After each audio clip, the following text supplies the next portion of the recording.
Lady योगी ने उड़ाया बिहार के चुनावी दंगल में गर्दा, स्ट्राइक रेट ने उड़ाई विपक्ष की नींद। एक नहीं 17 सीटों पे बजा रेखा गुप्ता का डंका। बिहार में जा किया लेडी योगी ने प्रचार, वह एनडीए प्रत्याशी की हुई शानदार जीत। तेजस्वी भी देख कर रह गए सन। लेडी योगी की छाई चर्चा, मोदी योगी नहीं लेडी योगी का दिखा बिहार में भोकाल, कर दी महागठबंधन के उम्मीदवारों की हालत खराब। ये हैरानी की बात रही है, सच है, क्योंकि लेडी योगी की रैली ने बिहार में ऐसा चुनावी माहौल पलटा कि तेजस्वी भी देखकर हैरान और परेशान हो गए। क्योंकि जिन सीटों पे लेडी योगी ने चुनाव प्रचार किया, जिस जगह जमीन पे उतर के उन्होंने महिलाओं को एनडीए के प्रति विश्वास दिलाया, उन सीटों पे एनडीए की शानदार जीत हुई, जिसकी चर्चा अब सियासी गलियारों में हो रही है। क्योंकि दिल्ली की सीएम रेखा गुप्ता का 1-2 नहीं बल्कि 17 सीटों पे डंका बजा है, या यूं कहे कि बिहार में गर्दा उड़ा दिया है। खबरों की माने तो रेखा गुप्ता ने बिहार की 18 सीटों पर प्रचार किया था, इसमें से 17 सीटों पे एनडीए की शानदार जीत मिली है। यहाँ स्ट्राइक रेट इतना धांसू रहा कि राजनीति पंडित भी कहने लगे कि तेजस्वी यादव की रैलियों से ज्यादा रेखा गुप्ता का प्रभाव जमीनी स्तर पे दिखाई दिया।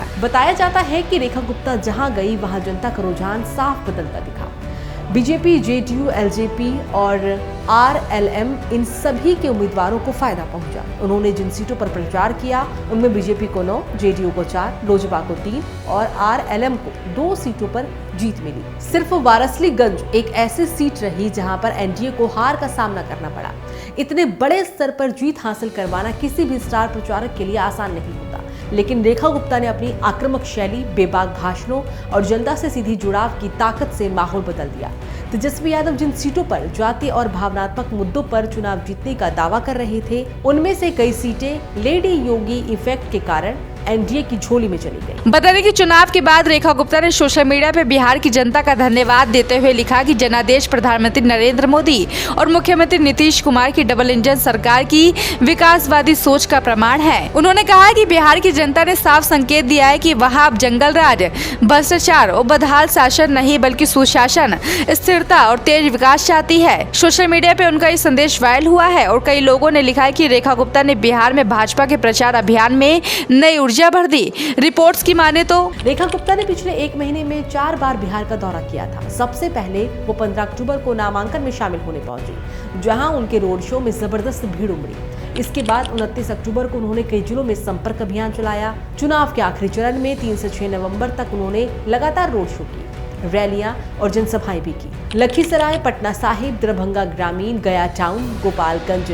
कारगहर और अरवल जैसे सीटों पर उनकी मौजूदगी ने एनडीए को निर्णायक बढ़त दिलाई। माना जा रहा है कि जिस तरीके से उन्होंने ग्राउंड लेवल पे माहौल बनाया, वो एनडीए के लिए प्रचंड जीत का सबसे बड़ा कारण रहा। तेजस्वी और महागठबंधन के लिए आए नतीजे किसी बड़े झटके से कम नहीं थे, क्योंकि वो लगातार दावा कर रहे थे कि बिहार की जनता बदलाव के लिए तैयार है। लेकिन रेखा गुप्ता की एंट्री ने कई सीटों पे उनका पूरा समीकरण बिगाड़ दिया। खासकर बेंचहा, दिनार, दानापुर और सासाराम जैसी सीटों पे लेडी योगी का प्रचार निर्णायक साबित हुआ। राजनीतिक विश्लेषक कह रहे हैं कि रेखा गुप्ता ने ये साबित कर दिया है कि बीजेपी सिर्फ बड़े नेताओं पर निर्भर नहीं है, बल्कि नए चेहरे में भी इतनी क्षमता है कि वे पूरे चुनाव का नैरेटिव बदल सकते हैं। चर्चा ये है कि ये चुनाव रेखा गुप्ता के लिए राजनीतिक रूप से एक बड़ा मास्टर स्ट्रोक बन गया।